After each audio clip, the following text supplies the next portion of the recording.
Before we dive into the blood-soaked madness of this 88 film slasher classic collection review, a quick heads up for listeners and viewers alike. These episodes come straight from the podcast Under the Stairs archives, recorded before the launch of the YouTube channel and long before video podcasts became part of the show. These reviews were originally crafted purely for audio. So if the production feels a little rougher around the edges or a little more stripped back than current episodes, that's because you're hearing the show in its earlier form. Raw, passionate, and let's be honest, a little waffly at times. Whether you're revisiting these reviews or discovering them for the first time, please sit back and relax and enjoy this trip through the golden age of mass killers, inventive gore, and VH era nightmares.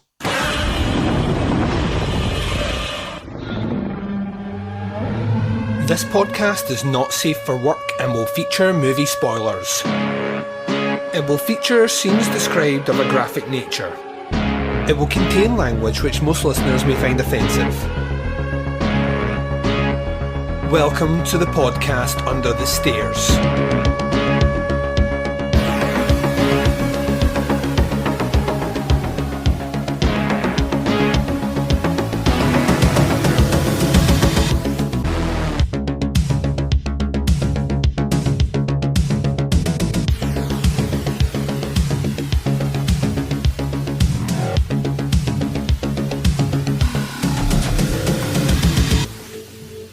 Hi everyone and welcome to the podcast Under the Stairs. This is disc number 3 in our 88 films slasher classic series of reviews looking at this week Don't Go Into the Woods Alone from 1981, the year I was born.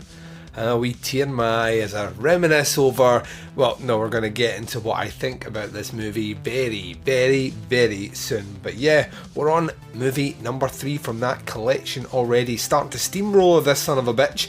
They're flying in scarily fast. I mean, it doesn't feel like we're 3 in, does it? It kind of feels like I just announced it, but yeah, right enough, that's been 6 weeks already passed.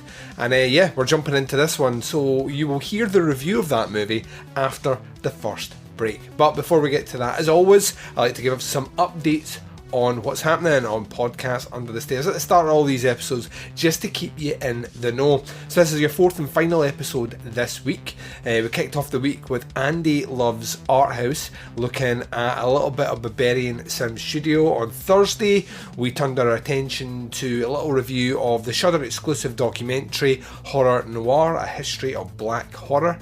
And then yesterday, we took a look at Happy Death Day to You. Obviously today is our Slasher Classic series, which means that tomorrow we'll be kicking off another episode, a brand new episode of Podcast Under the Stairs. This is the first proper instalment of Choose Your Own Horror Podcast Adventure. You had 4 movies to choose from that I could start off the journey. We chose William Friedkin's Bug from 2006, so that'll be dropping tomorrow. And then you will interactively have the options for where that podcast goes next in the series, so keep your eyes peeled for that one.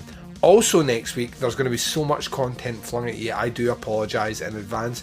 But next week as well, we will be kicking off a little bit of the Russian Roulette franchise retrospective part 1, looking at the Evil Dead series. It's probably going to come out later in the week.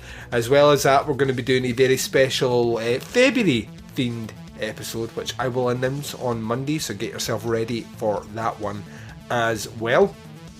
As well as that, we'll be doing Movie Club, which I think drops Thursday or Friday, I can't remember. Movie Club drops anyway. Your reviews is going to be a little bit of deathgasm out there for everyone to appreciate and sit down with. We'll have an 88 Films Italian collection series looking at New York 2019, The Rise, The Fall, whatever it was called. It sounded ludicrous, I can't wait to do it. So that's also coming up next week as well. So yeah, potentially 5, maybe even 6 episodes next week. Who the fuck knows? I don't know. And I run this ship, so that should scare everyone just now. Abandon ship, abandon ship. Ladies and gentlemen, the inmates are running the asylum. Talking about crazy things and crazy people and people that may have been in some sort of institution when making a movie, let's talk about Don't Go Into the Woods Alone. So I'm going to take a very short break just now. You're going to hear promos for shows that I love. You're going to hear the trailer for the feature review. It's this number 3 of the 88 Films Slasher Collection series. We're doing a little bit of Don't Go In the Woods Alone from 1981. We're right back to review that movie right after this. Did you ever see a film at such a young age it left you traumatized with cinematic wounds? Necrophilia. It's a dead issue, man. Don't push it. Cinema Psyops is a weekly podcast documenting an ongoing experiment on the mind of an unwilling test subject. No one should have to watch this movie. Oh, no one should have to watch this? No one should have to watch this movie. Surprisingly, it's not a topic that a lot of people really want to tackle. I'm shocked, prudes. I know, really. Right? It's the next sexual frontier that no one wants to explore. I am, in the most sincerest of senses, disappointed in you. It takes a powerful goddess like Connie, jam her arm down the monster's throat and kill it. Oh, I'm still tripping out over that. Even as a kid, I was like, I gotta find a girl like that. Every week, I get a new look of disappointment that I never thought I could get out of her. Unimaginable. At 12 years old, you should not be watching this movie. Obviously. At 13, you should not be. 14, you shouldn't be. I'm not entirely sure even 17-year-olds should be watching this movie. Just because you're offended by something doesn't mean that you have the right to demand that it doesn't exist. Watching this film again, I had all of this like little nerd glee with everything that kept little popping history up. doll popping up absolutely. at you. So I totally loved this film. Hey, I know why you couldn't see that. It's because your brain's warped from watching this shit at 12 years old. Yeah, this is a rough movie. I told you ahead of time when we were getting ready to do it that it was How going to be a did you rough watch one. this shit at 12? Because physical wounds heal, cinematic ones don't. Listen to Cinema Psyops. For some people, a simple warning is never enough. By the time Alma heard it, it was too late. Something's out there in the woods, and it's killing people. Joni never thought it could happen to her. Ingrid and Peter couldn't believe it happened to them. Something's out there, waiting. Something a little bit wild and crazy. For some people, a simple warning is never enough. It's your decision. If you want it chopped off, just take it to the woods. Remember, the call of the wild is the last thing on earth you want to hear. Don't go in the woods. It's coming soon. For some people, a simple warning is never enough. And welcome back. So here we go. It's time to talk about Don't Go In the Woods Alone. You've just heard the trailer for it. It's this number 3 in the Slasher Classics collection from 88 Films, and the blurb on their website says, one of the original UK video nasties, Don't Go In the Woods doubtlessly attracted the attention of the anti-horror brigade due to its misanthropic madness and non-stop splatter action. A must-see slasher shocker, the Utah-lensed, limb-lopping bout of slice-and-dice lunacy also packs in plenty of comedic carnage and a natural park setting that provides a touch of creepy claustrophobia. Once banned but now available in all of its uncut outrageousness, 88 Films is proud to present Don't Go In the Woods with a new HD transfer overseen and approved by director James Bryan. The special features, well, this one is region unlocked, so wherever you're in the world you can check it out. It's got a brand new 2K transfer overseen and approved by director James Bryan, an audio commentary by the director himself, a group commentary by Darren Miller, Mary Gail Ants and James Bryan, the making of Don't Go Into the Woods, a talk show appearance, theatrical trailer, poster and production stills gallery, the 88 Films trailer reel and a reversible sleeve. The picture format is HD 1080p 1.66.1, audio format is DTS HDMI Mono 2.0, and the runtime approximately 82 minutes. So I covered this movie a while ago on Doing the Nasty, because that was a Video Nasties podcast, and that meant we had to watch all 72 of the list 1 and 2 movies as part of the reviews on that show. I had a really bad rip of this movie, like a terrible rip, so the quality was pretty shocking if I'm honest, which kind of like fit my attitude for the movie. If memory serves, I wasn't the biggest fan. I thought it was kind of goofy and just a weird little watch, like a strange watch, and that nothing seemed to, like, there didn't seem to be much of any talent or ability making this movie.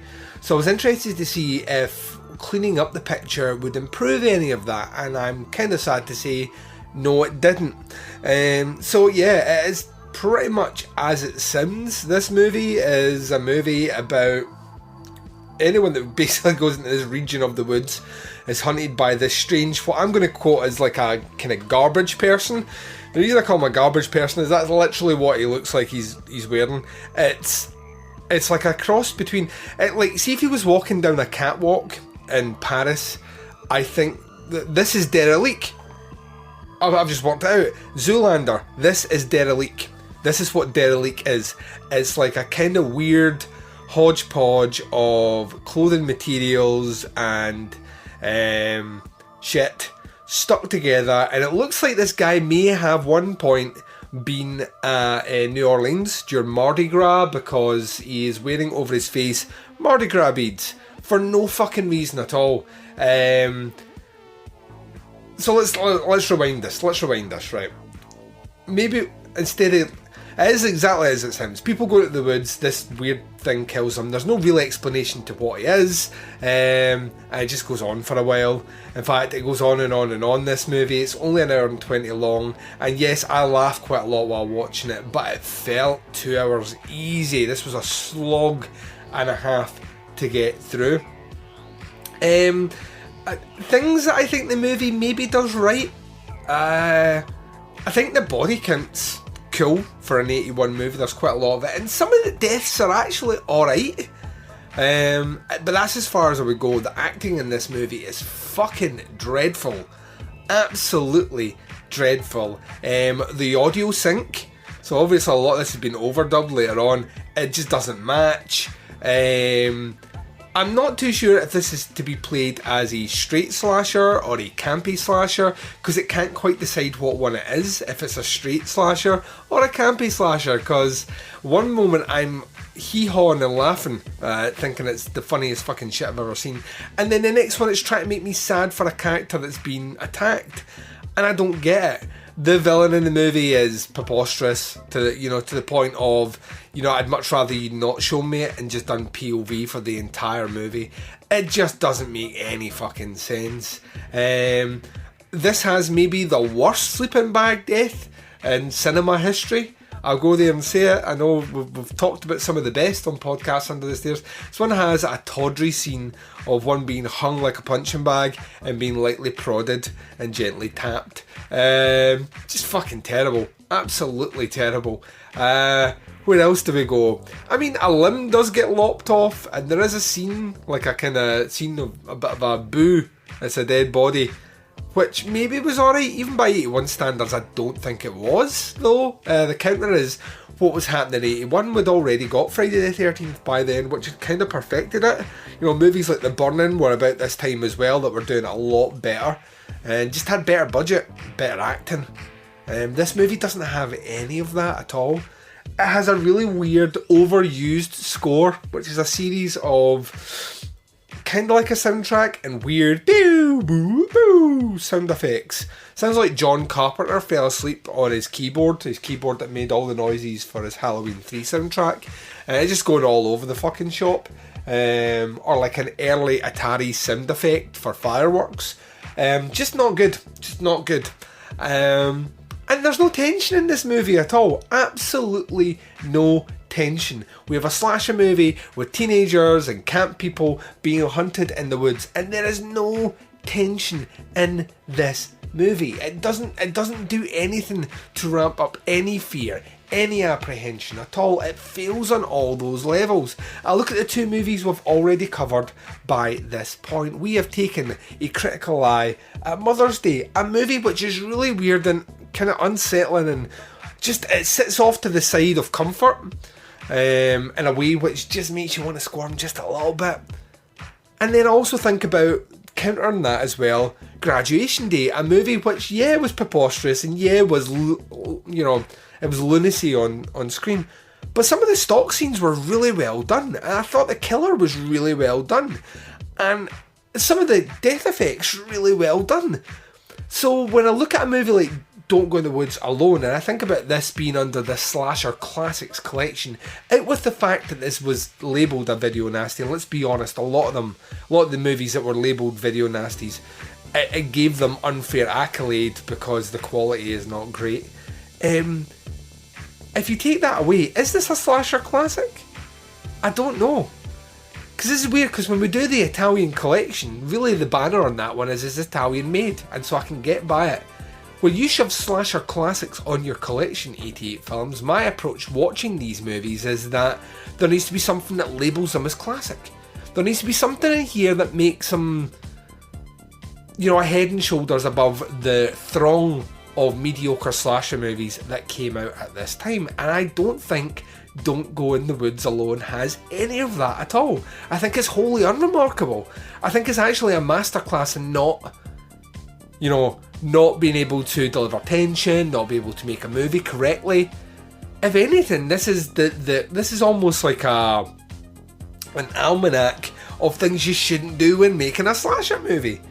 I mean, it has the component parts. It's like a jigsaw that's been tipped upside down and placed out on a floor, and instead of trying to find the bits that fit, you just ram them in any socket that they'll go, and at the end of it, it looks like a mishmash mess.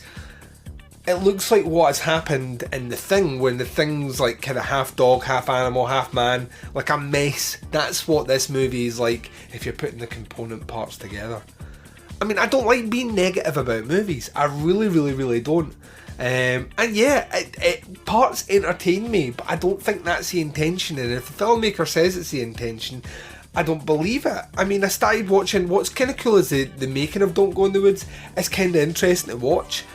But when I tried shoving on the director's commentary, and I just couldn't do it. I can't get a vibe from him or a steer from him whether or not he thinks this is a good movie or whether or not he thinks it's important.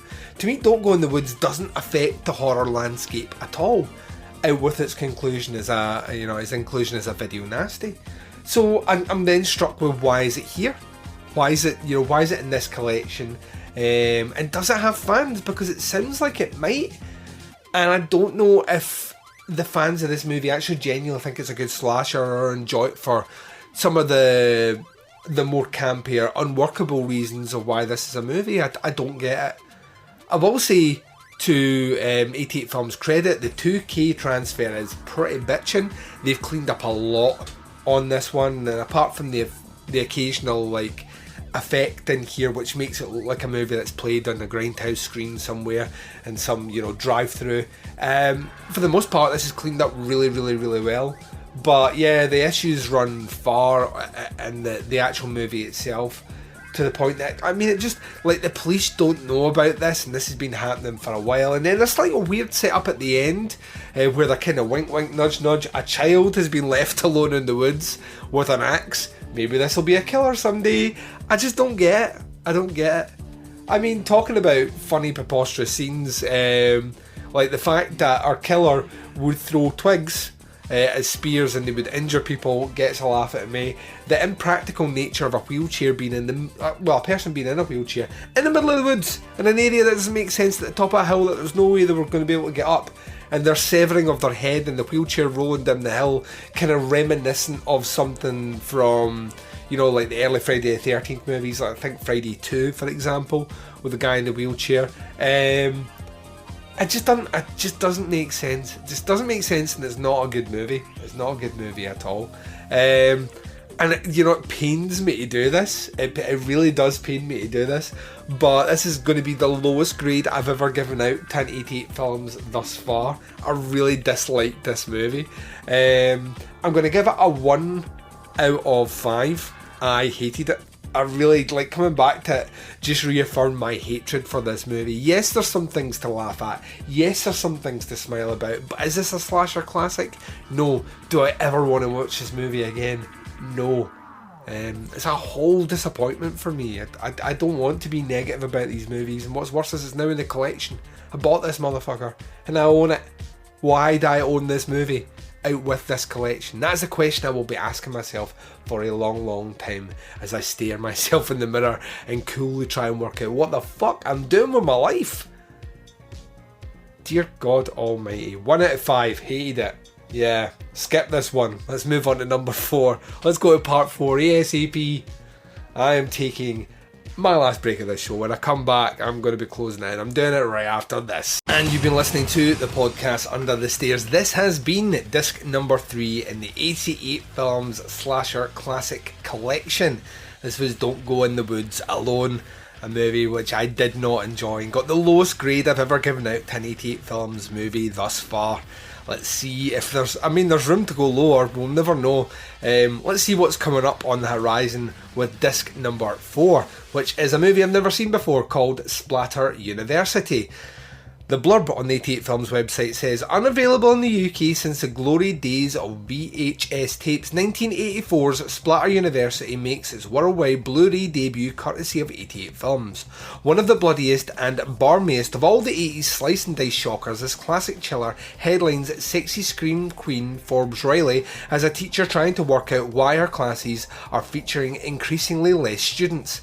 A maniacal murder mystery that is not afraid to spill buckets of sanguine, Splatter University is a fast-paced frightener that turns up the suspense en route to a truly shocking conclusion.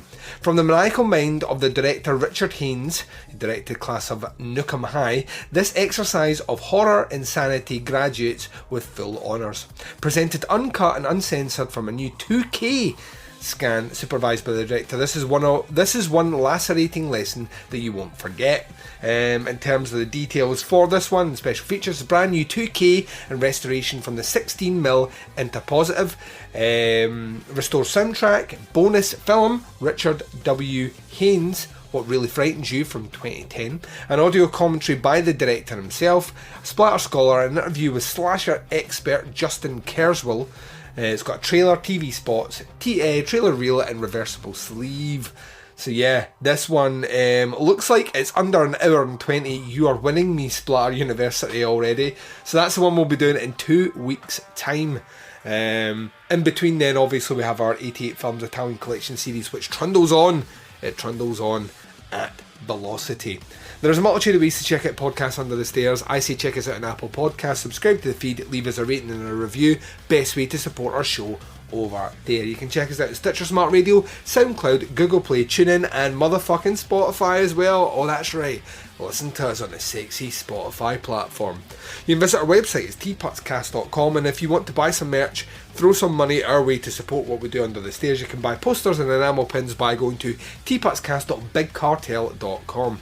If you want to become part of our Facebook community, you can join our group page. It's facebook.com/groups/tputscast. That's where all the listeners hang out and talk about all manner of horror shenanigans. If all you want to know is when the shows are dropping, maybe check out a live stream or the occasional Thursday, then you can do that by going to our Facebook page, facebook.com/tputscast.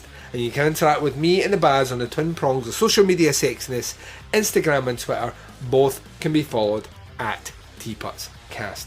The podcast Under the Stairs will return tomorrow with the Choose Your Own Horror podcast adventure, kicking off the first step on this long journey, looking at William Friedkin's 2006 thriller Bug. Looking forward to checking that movie out, recording that review, and then giving you the options of where we take that series next.